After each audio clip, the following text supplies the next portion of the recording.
Elisa Solomon, and I'm a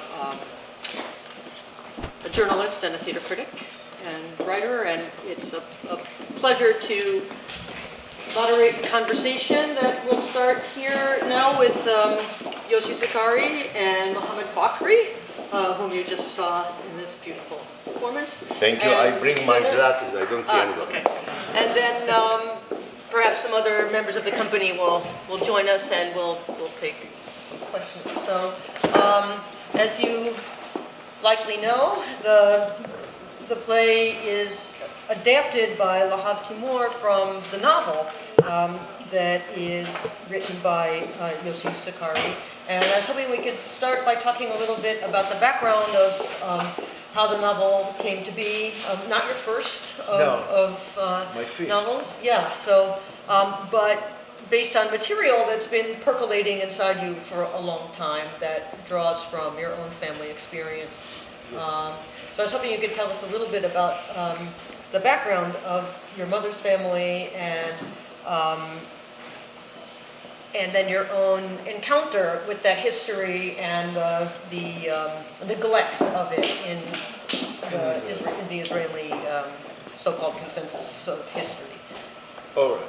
So I will start with the two main reasons that make me to write this book.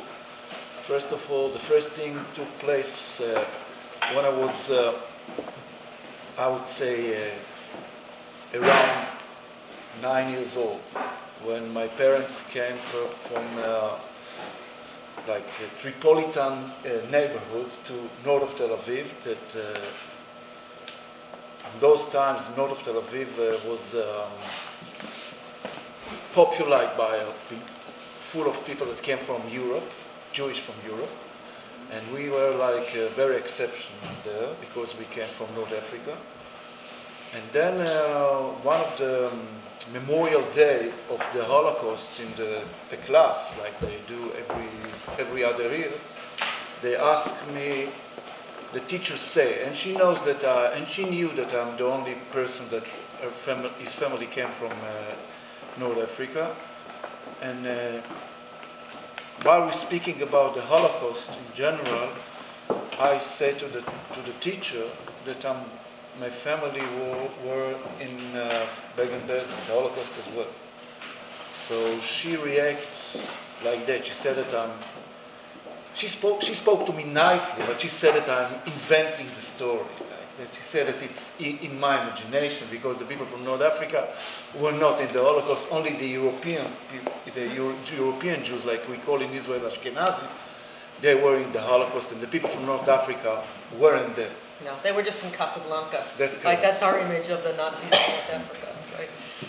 And then I say to myself, okay, I'm going to the principal, and the principal told me as well, no, only the European Jews were in the Holocaust. You are from North Africa.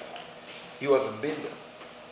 And then you have to understand that I was 9 years old, and I stood in front of two authoritative figures, like the teacher and the principal.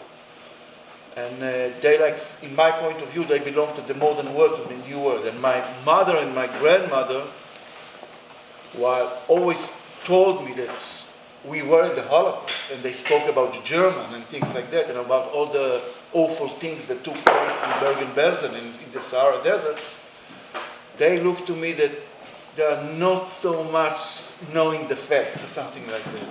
And I was, while I grew up, of course, I understood that the educational system of Israel deceived me in a way, or I don't know if deceive is the right word, but they didn't say the truth.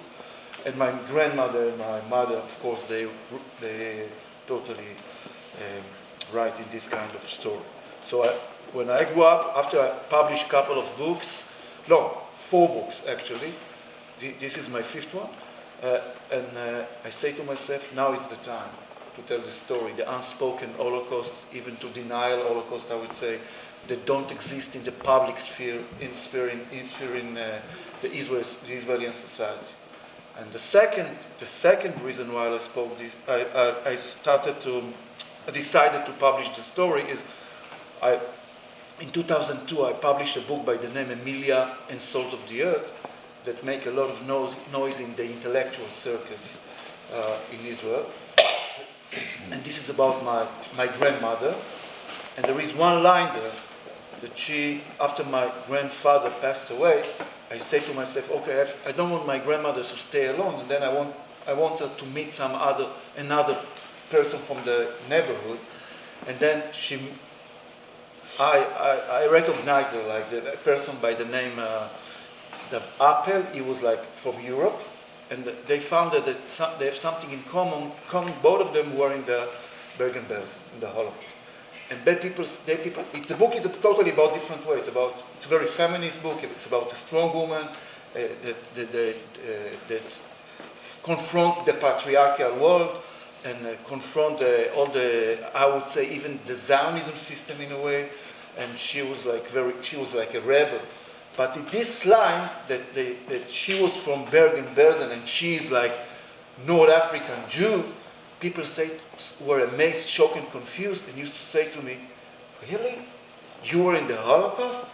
And when I'm saying people, I'm speaking about people that see themselves as like maybe very intellectual and educated people, very well-known and famous authors, writers, professors, friends of mine and colleagues, not ignorant people. So that's why I would say I must write this story. This was the second reason.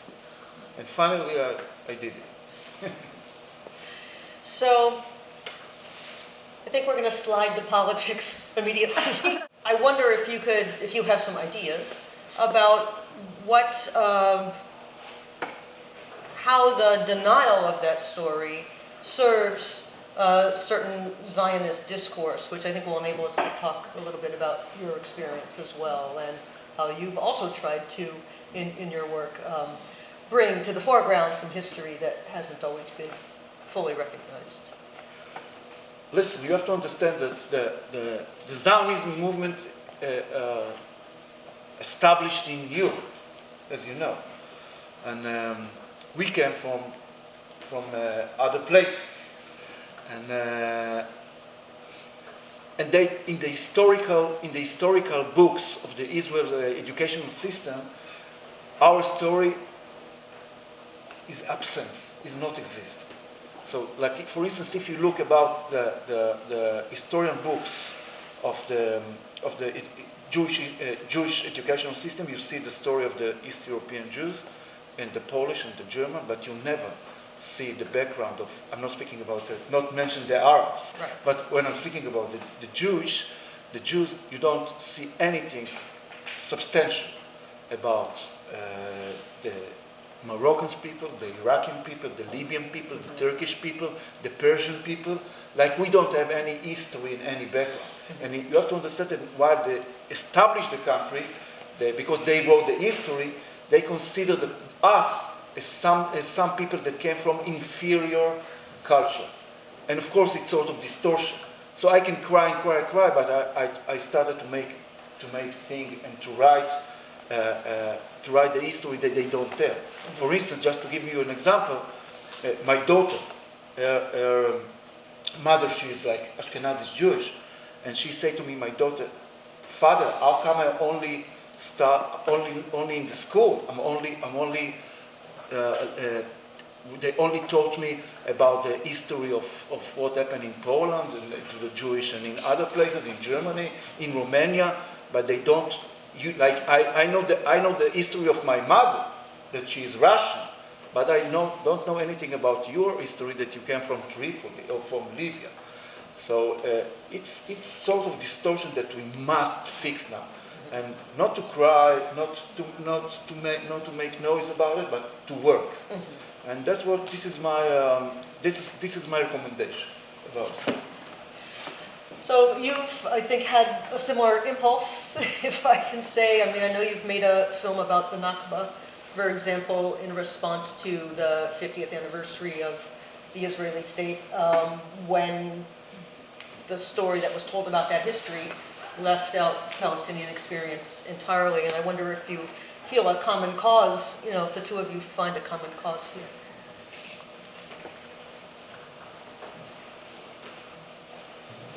First, I want to thank Kiyoshi that he wrote this book. because if he was not writing this book, he was a traitor of himself. And that's the reason I respect Yossi and respect this story and respect my participation in this play. Because I believe deep in my heart that no any movement in the world and no any people in the world have a monopoly on pain. Pain is belongs to the humanity, not to Jews, not to Palestinians, not to Arabs, not to nations, to all nations. And what the Zionism racist movement did, denying any other pain if it's not European Jewish pain. And that's, in my point of view, a crime against humanity and against Palestinians, because me as a Palestinian who was born and raised in Israel almost had the same childhood that Yossi had, by the denial of the society, by you are not important, you are not Ashkenazi, you are not white, you are not, there's A, B, C, D, E, F, G, I am at the last. So when Yossi told me the story, we met in Tel Aviv in very nice coffee, Bet Cafe, I was red. I was ashamed that I consider myself intellectual and actor, and I don't know about his story. And he said, don't be ashamed, don't feel shame, because many people like you. Many Jewish people from universities. And now, and then, and during the reading, and during the work on this, thank you, Michal, that you brought me to work in this. Michal Jamili is the creator.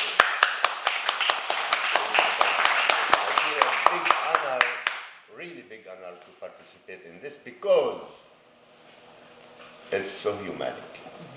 And I don't want to move the arguments now.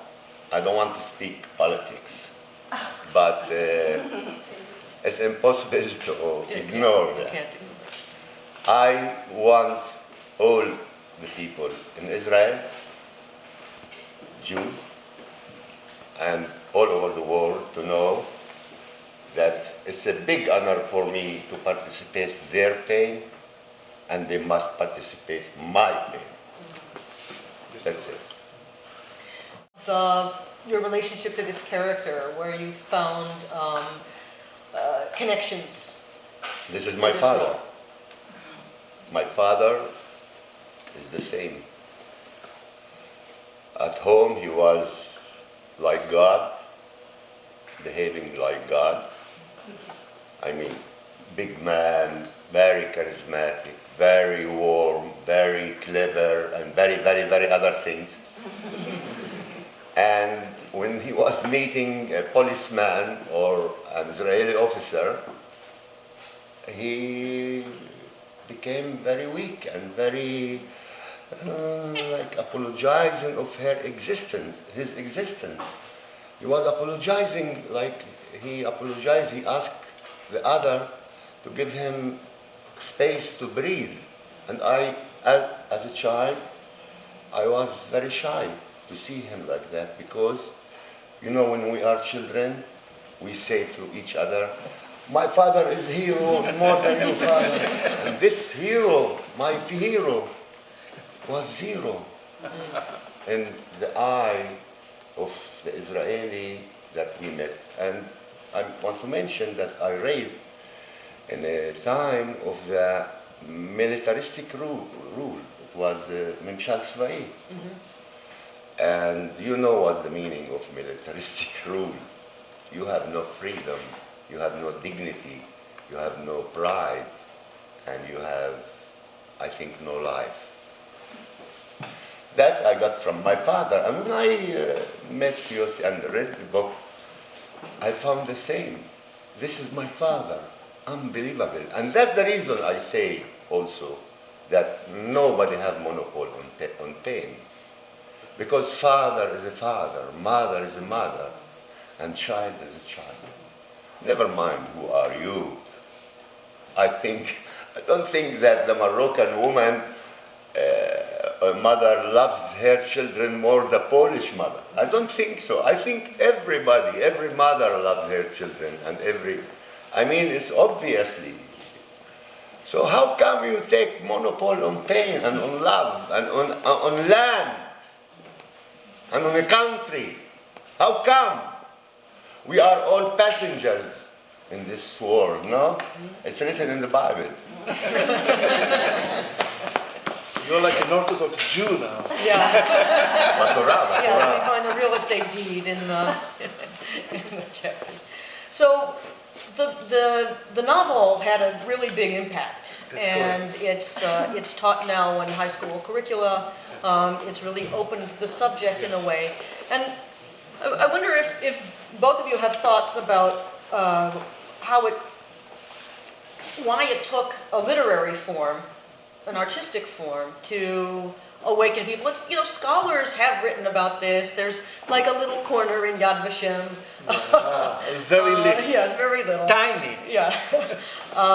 The Holocaust Memorial Museum. Yeah. So it's not as if no one ever heard of the story, but people didn't embrace it, talk about it, make it part of the national narrative. What is it about the power of literature that enables that to happen? What I say is that, first of all, there is a museum in Or Yehuda that dedicated to the Holocaust of the Libyan Jews, first of all. But they have like a sort of, I would say, tense relationships with Yad Vashem. The arts, as we see, has a power. On contrary to what people used to say from time to time, the art, in this case, for instance, it changed the collective awareness of the Israeli society about the Holocaust of the North African Jews. For instance, in the last Yom HaShoah memorial, 2 people was from Libya, by the first time, was invited to Jerusalem to the president of Israel, Rivlin, to take part in this ceremony and I don't know how to say, they used to light fire, like the torch. And secondly, you're right that people wrote about it, short documents or short paragraphs, or short, I would say, segments of about this story. But from time to time, what I say in many interviews, I would say now, that art and literature can cause people to identity and to identify with other, to identify with the subject, because it's based on emotional things, on stories between people, relationships between people. It's not like historical facts that written like in some way that you cannot see yourself in this whole situation. And I would say in Hebrew, but I would try to translate it to English. From time to time, the literature can encourage the history to talk. So what do you think, what kind of literature or art would it take, do you think, to open the Israeli consciousness to the Palestinian experience of the Nakba? Which is what kind of literature you mean? Yeah, or what would it, the Israeli consciousness has been open to the experience of North African Jews thanks to this beautiful novel and the discourse around it and its expansion. And yet the story of the catastrophe that Palestinians experienced in 1948 is still, there's a law against talking about it even, and it's suppressed in art. But if you were to have that, what would it take to have that same kind of awakening of consciousness, do you think? I believe that there are some Palestinian writers, like Emil Habibi, who's my beloved writer, who wrote The Optimist, the Optimist, which means the optimist and the pessimist together, mélanger together. And there is a lot of Jewish humor in it, in the book. I mean, Jewish humor in the deep meaning of Jewish humor, that when you laugh at yourself, when you first you laugh at yourself, you don't laugh at the others, you laugh at your weakness, at your weakness. That I think this weakness, which is very deep and very clear in his books, it's very good for the Israelis. I mean, why? Because the Israelis are paranoid, you know, and they are afraid of anything. They are afraid of the other. Doesn't mind who is he. The other is frightening them. And weakness, it's not threatening. And I think they need now, until they will, how do you say, להתפטר Get rid of. yeah, get rid of. Get rid of. Yes. If there's fear, we need to calm them by our weakness. And to tell them our story, not in a weak way, but to bring the anti-hero to their mind and to their conscience in order to know and to be calm that we don't really want to destroy them, we want to live with them together side by side. And I have the feeling that literature in this case, what I meant, Emil Habibi, Mahmoud Darwish, and some other, many others, they have this kind of humanic weakness and beauty and initiate. Humanity, humanness. And first, before everything, good literature. Good written. Yes. Yeah, that's correct. Yeah. But of course, the situation is always during the history is complicated. Always, and it's the diversity and variety of people around us, and streams and political streams and radical Islams and radical Jewish and things like always complicated. But the main thing is that we have to fight, because you can encourage each soul of us, and one of us, there is tendency, even of my soul, that I see myself as an extremely humanist. I can be from time to time, I have the tendency, a priori tendency to be a fascist. So I have to fight a permanent fight against these racist things that try to conquest my soul. And we have a fight here on the human soul, and some aspects of the society encourage the dark side of our souls, and we have to fight constantly, intensively, even I would say in a militant way, for enlightenment, for the aspects in our souls that want to live in coexistence. Among all of us, of course, among Arabs and Jewish and Palestinian, because one thing is very important. There is no reason that even if, for instance, my grandmother used to tell me that they used to live in coexistence in Libya with the Arabs, in a very good neighborhood, and very good relationship. Of course, in Israel, the situation is very difficult, because in my point of view, and I'm not going to deny my political views, I'm very lefty, and I think that while everybody says it's very complicated, the situation is complicated, it's true, but under this complicated situation, there is one fact that nobody can deny. There is the people that conquest, there is the people that live under occupation.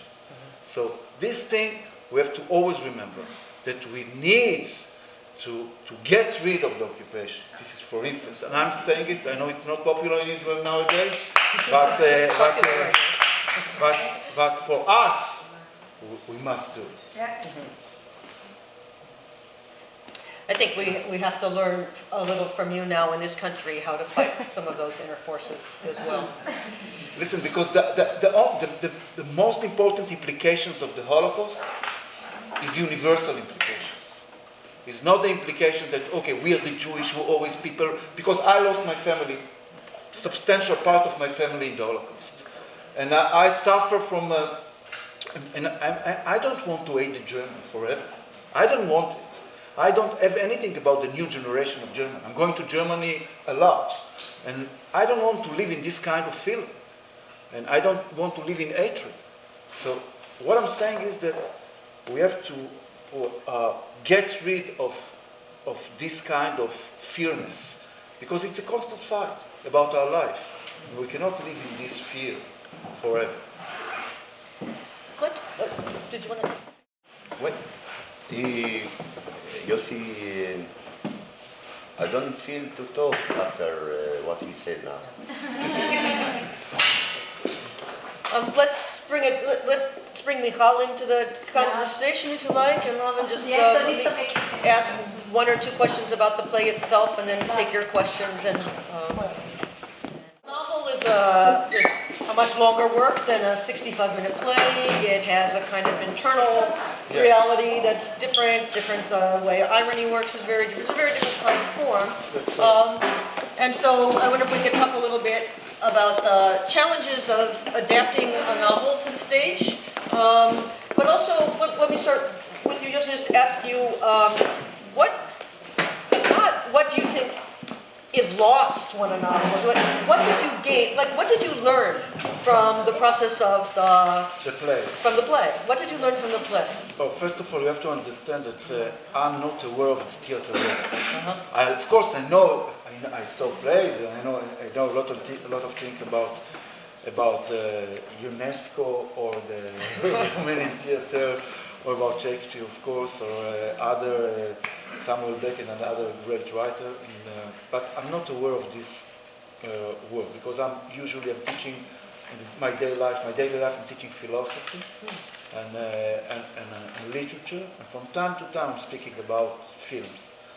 But first of all, I'm very, very, very satisfied with the play and the outcome of the play, and the great, of course, great Mohammad and all the actors and the crew, and the Israeli one and the American. I love them very much, and I think they make a lot of effort with a lot of talent. They are very talented with a lot of talent, I mean. And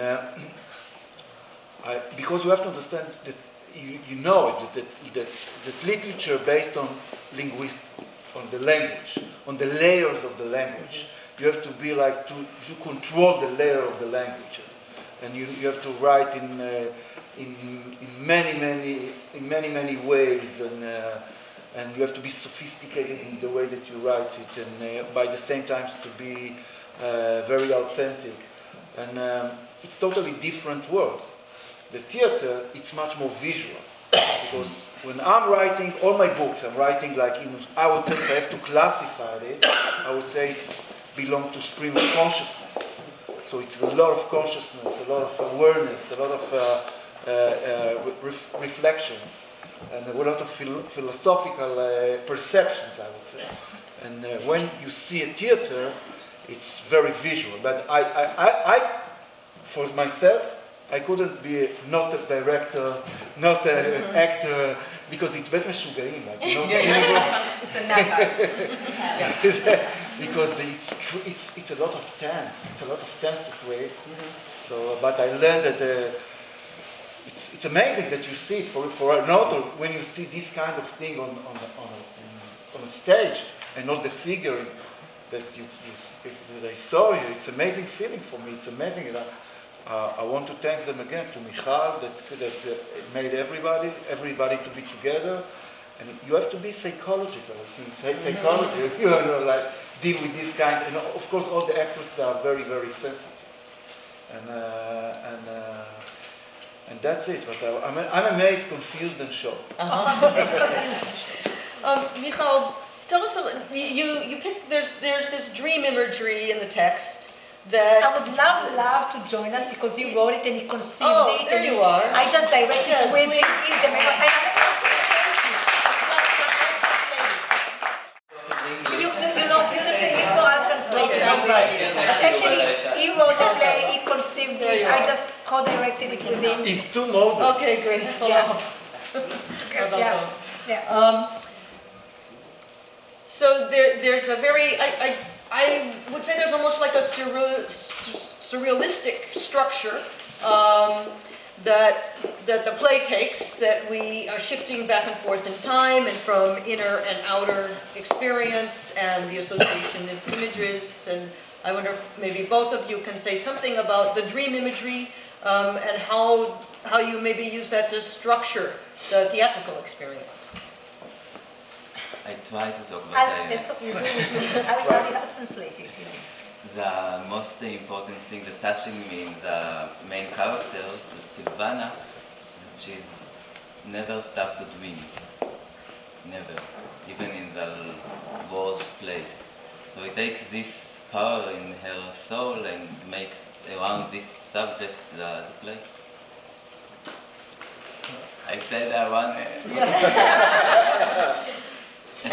And what does it mean to translate that into a visual idiom then? That's to look into her story beyond the filter of a dream and what's the power of a dream and what's the meaningful to be human if you have a dream or if you don't have a dream. And this is something that's very interesting to me. He has a dream. Michal, do you want to say something about this? About a play? No, I mean, I think Love can talk for himself and he can do it beautifully. Because I just know that when I read the book, as I finished the book, I was shocked as well for not knowing anything about it. Again, you think that you know You everything. can say that you were shocked because of the aesthetical way that you Yeah. write. Because You were blown away by the just beauty. because of his eyes. It's the eyes that captured me. But no, I was kind of really shocked. I really didn't know anything. And again, as Mohammad said, you look at yourself and you think you're someone totally different. You know everything, and you're intelligent, and you're educated. You know everything about the Holocaust. You're already over the Holocaust. You made peace with it. I know about myself. I made peace with it. I married a German guy. I moved to Germany. I speak perfect German. Since I was 16, I dealt with the Holocaust all the time. And then actually you realize that you know nothing. I mean, you know, but there's something that is really missing. And I read the book, and I loved it. And I said, if I was much younger, I would be Silvana. Because I want to do Silvana. And I said, This is one thing that... Of course. I'm sorry. And I said, shit, I'm already over it. So it means I'm already older. So I spoke with Yossi and said, let's try to do something. We really have to. And he said, I already spoke with Love, and they start working. So I just I start collaborating with both of them. And I spoke, of course, to La Mama. And I said, let's have a date. And we start working. And it's a long journey. It's been, I think, like in process for like almost 2 years, and the play went through a lot of changes. Sometimes I think that maybe the original even version was better because you cut and you do so many changes and everything, and also the translation from Hebrew to English, and we tried to go through some channels that actually we thought that would be a big help for us, and at the end we didn't get it, but we still had the date. So we said we're going to do it. And I really felt that there was so much reference for me to refugees today and to whatever happens right now.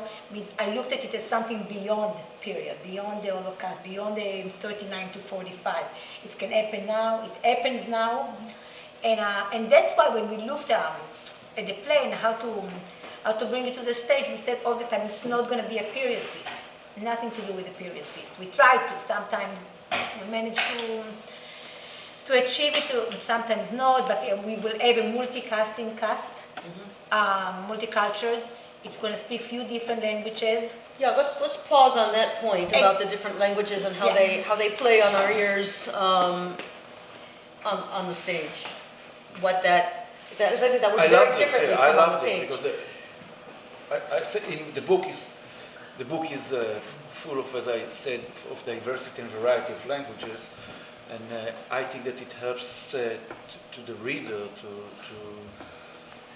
to feel the feeling that he reads something much more authentic.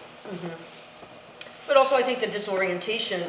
I don't know if any of the actors want to speak to this. Of the family confronts, when they're sort of uprooted from, geography. I mean, geography plays such an important. You have to understand role. that Libya was an Italian colony, and they used to speak Arabic, Italian, sort of Hebrew, and there is the German that came. I think this is also kind of a challenge on adapting to a play, because the book itself is so literal. There's so much landscape, there's so much description of everything. So when you read it first, you think about movie. So it takes a while to adapt it to a play. So it's really kind of a twist, because the first thing I said, how do you even bring it to a stage, to a play? I saw a movie to start with, because it's going through this journey from Libya to Switzerland, and Yossi can talk, and Yossi can read, and we can write. So there's so much of landscape that really is a very strong part in the book. But then also when we auditioned it, without even noticing, I realized that when we start looking for the main characters, none of them were Jewish. I approached Noor Theater without even thinking to send me some actors, and I said, actually, I'm going to non-Jewish actors to do the role, and I felt that they're the one who can really much more relate to them. And we never auditioned anybody for the father, because also from the minute I read the book, I always thought about Mohammad. I thought that he can be the best one to do the role, and I think he does. That's correct. Yeah. And we have auditioned him, and we haven't seen even one man. Yeah. And then we approached him, and he said yes. I said yes. Kind of. Yeah. I want to say something about what, for everybody, not only for the audience.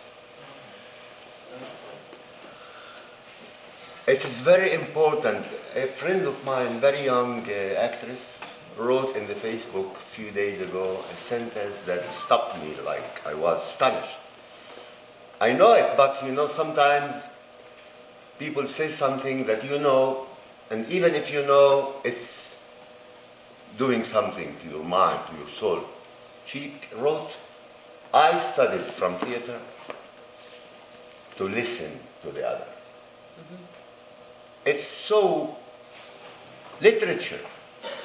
I mean, literature, it teaches you to listen to the other story.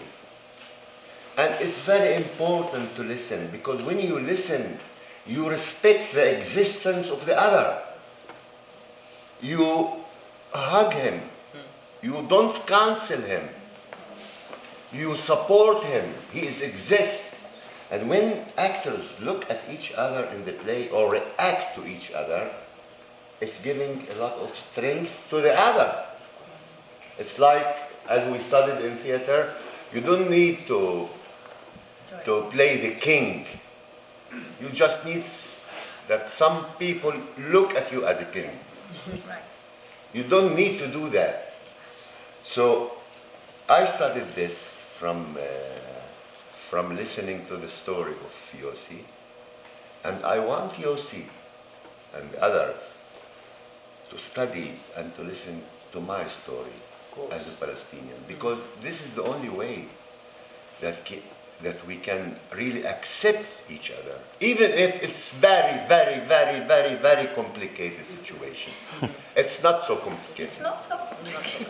We do it complicated because we don't want the solution, because we want to conquer the country for us, and the pain and everything belongs to us. Nothing belongs to us. We belong to God, all of us. If he exists. He is exists. Well, I hope we'll see Lucas Optimist here at La Mama. Actually, I did it 30 years ago here. Yeah. I think in the same place. no, not here. You did it upstairs. Maybe the other one, I don't know. Shall we take questions Yeah. from Yes, please. everyone? Comments or anyone? Yes. To me, I strongly believe, I'm Israeli, I mean, I live here many years and my daughter was born here and I'm very happy that she sees this. Actually, I had in the same situation, my grandfather was, I was shocked, I came from school and I told my mother, my mother is from Tunisia, and she was telling me for the first time that my grandfather had like the yellow David star, and that moment is with me all the time because I took it exactly like you had. But what I'm saying is, my daughter here in the U.S. had a chance to see this play. To me, the seed of the solution between the Palestinian and everything.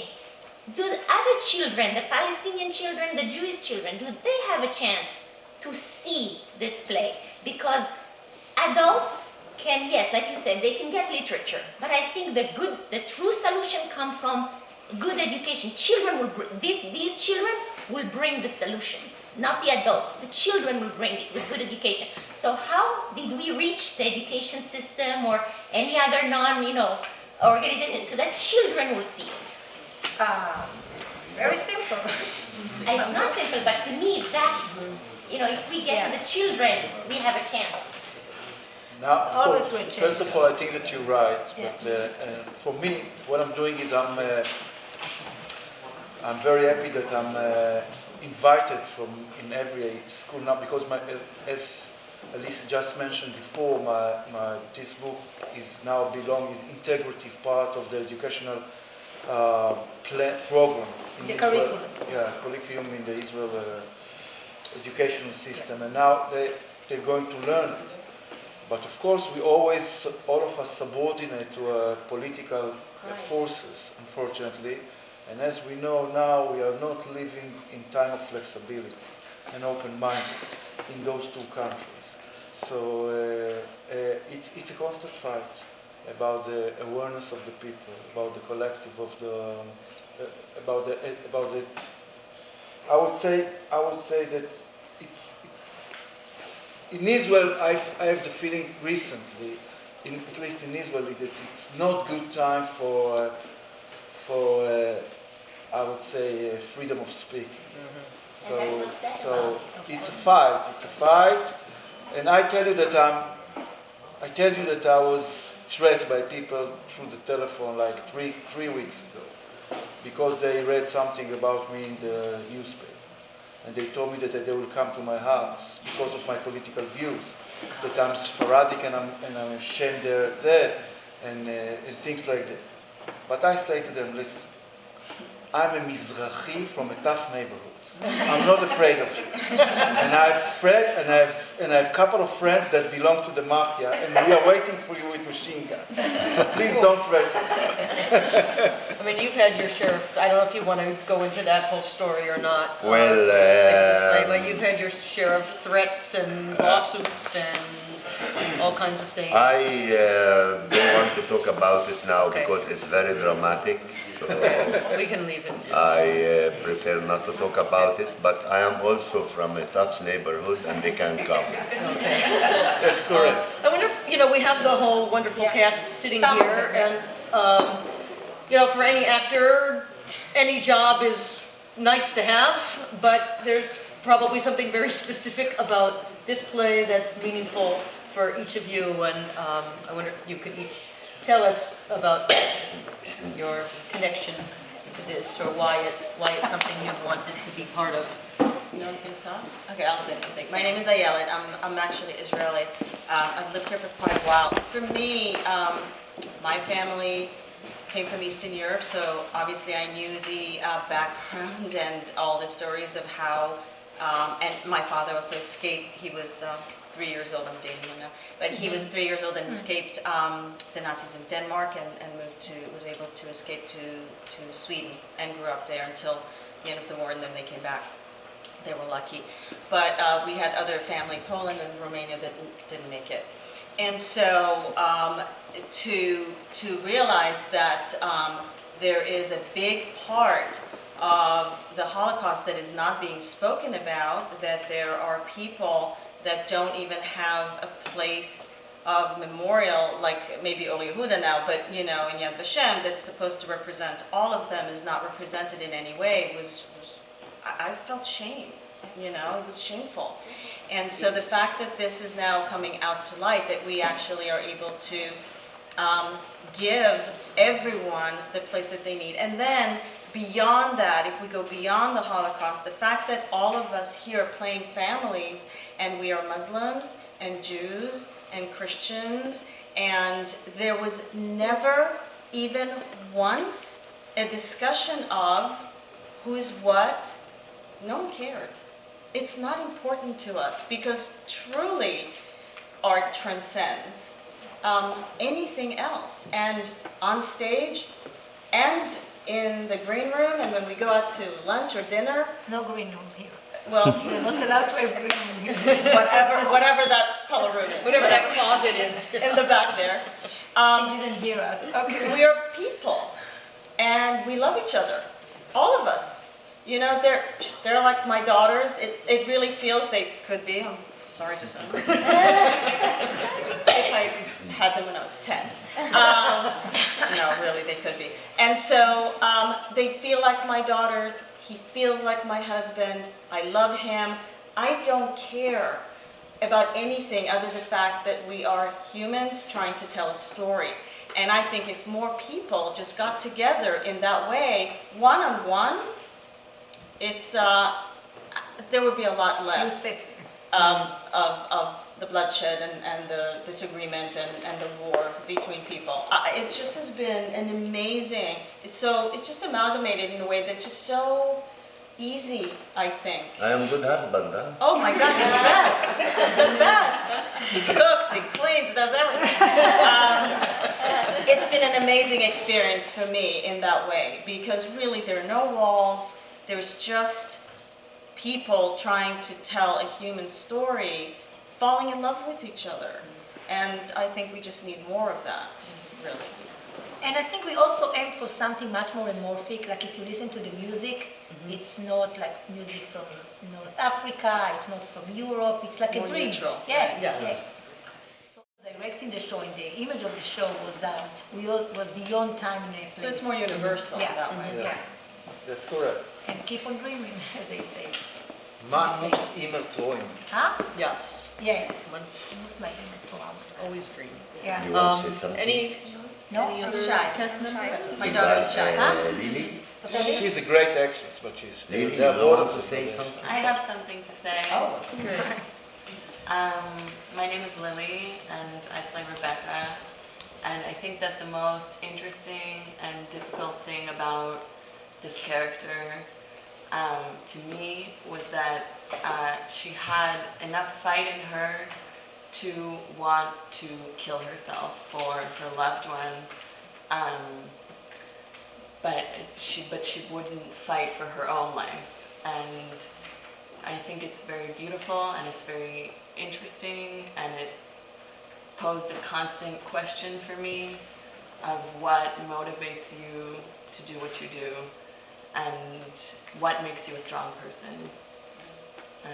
And that was a very beautiful and interesting challenge for me, so thank you. There's an interesting, maybe, parallel there, I don't know,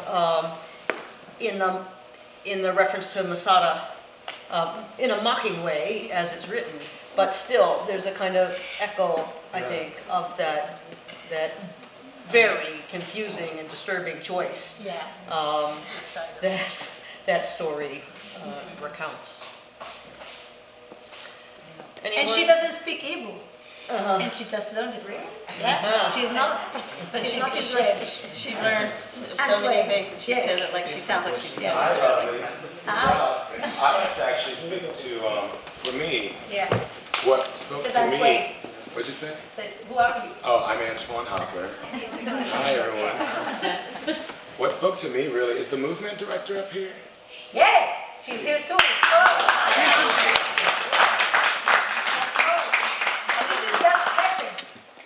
Well, I have to take my, your Lecoq training. Yeah. Gorgeous. Yeah. Did you guys, by chance, do any viewpointing? That's what was speaking to me. No, was the movement. no. It was beautiful. It was Yeah. effortless. Yeah. It was very, like you said, a dream sequence. Even though this is, I think, supposed to be like a dramatic, like tragedy. I was like, this could be a ballet. I was like, the way you guys incorporated the lights. This is actually my first production seeing, you know, being at La Mama. Because we aimed very high in terms of like the music and the light designer, and we got like the best people that we could have Well, got. I thought that was just beautiful. Yeah. I'm surprised no one. That's what was the start for me. I mean, I know this was a. But for me, I was like, oh, it's gorgeous. So can you speak to your process and how long was this process and how did that come to be about? Because it seemed like this would have taken like years to. This is a crazy story, she can tell. The discipline and the movement was just crazy. Yeah. Well, the process, it was all, actually, I just entered this process by accident, Yeah. maybe. Oh. I mean, I spoke to Michal 10 days before the production, before the rehearsal started. I told her I'm coming to New York, and she told me about this project, and It's Israeli, so I get like this 3 times a week. Yeah. Come to New York, can Israeli. you get us a job? It's happened like 3 times a week. I said, come now. so I just packed my things, and in 10 days I was here already. Yeah. And we started to rehearse, and I think the movement came from the rehearsals, Yeah. from the scenes and the topic of dreams and reality, and trying just to see the connections between it. And also I think the walking is like a theme of a journey, story of a journey. People don't stop walking and they never know where are they. And we just keep on walking. How you utilize the space, you would have thought this was 3 times bigger. The entrances, the exits, it was very, I take my hat off to, you know, it was just gorgeous. This is very complicated because you just come to the space 3 days before opening. So you rehearse in a rehearsal space, and this is the way it works at La Mama. So you load in on Monday and you open on Thursday. And you have to change the play, and you do dress rehearsal like 2 hours before you open. And it's a crazy week, and everything is changing. And a few hours before you said maybe we won't open at all. Because everything is different. Although you work and you have and you know what you're gonna do, and you have the set design before, but still you come to the space and it's totally different story. It took us like more than 2 days just to hang lights and to focus, and so we had hardly few hours basically to be in the space before. When we started rehearsals second week of February. Yeah. And 5 right weeks, from the that's right. beginning, 5 weeks, right from the beginning, it was a collaboration in terms of there was work on, before we even started working on the scenes, Lahav would put us in different situations. You know, we did a lot. It was really back to acting school in the best way possible. In that way that you did exercise, you brought a lot of personal stuff. We got to know each other very well, very quickly. We're like, oh, is this But then as a producer, he said, it's not an acting school, so let's move on. Yeah, that's right. It's great, but it's not an acting school. We have to start doing something. We did homework, and we had homework all the time. Yeah. And we had to also learn physically, like what the journey, what the years, what happened in the world during 1940. I mean, everything. We really had to do research and homework. So that was one part of it. And then with Maya, we would just do kind of like Anne Ward in a way, because although there was never mention of anything, like there was no specific, okay, this is, you know, we're doing this technique or that. She has a lot of her own ideas that she brought to us, and we just walked, and there was a lot of walking, a lot of running, a lot of dancing, a lot of, you know, we really did, we had to come, sorry, but we had to always come with like comfortable clothes. I always come with comfortable clothes because we were going to do a lot of movement. And, you know, some of us a little older, we're like, oh yeah, let's start doing all the stretching. And the combination of that during the 5 weeks the culmination of that is really now the play, and it became more and more crystallized. We got closer, and some things had to go away. But that, I think, is in terms of, from our point of view, that's how it all came together for us. And then at the end, we just put it all with the words and the scenes, and then they would just, continue to channel and let us know where we need to go, how to do it, and so forth. It was a lot of, it's hard to do. Yeah. It was hard to do, and there sometimes I'm like, we got it, and she's like, close. I would like it a little bit different, but okay. She's great, but it's like, she wouldn't say, no, you suck. Although we're like, oh, I suck. I'm not where she wants us to be. But, she really, it was rough. It's, suddenly you have to do a lot through movement. And not all actors know how to do that. That's why it was refreshing. Because it's not an ensemble, it's people that you cast, so it makes it more difficult. And So also, just like quickly have to because gel it's not together. commission play, so there's so many obstacles on the way, and there's so many conflicts on the way, and there's so many things that you don't have the time to do it because everybody else have to work in other places. Half of the people here work for free, actually. Wow. Yeah, like the light designer, which is so is for free. Mohammad came on his own and works for free. The rest of them get hardly anything. Means we were promised money, and of course we never got it. Check is in the mail. Yeah, sure.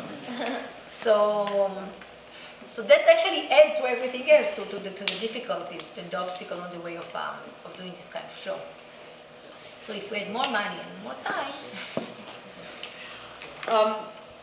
Are there Yeah. further comments or questions? I think it's a sacred principle in the theater that the panel discussion should never be longer than the play itself. Yeah.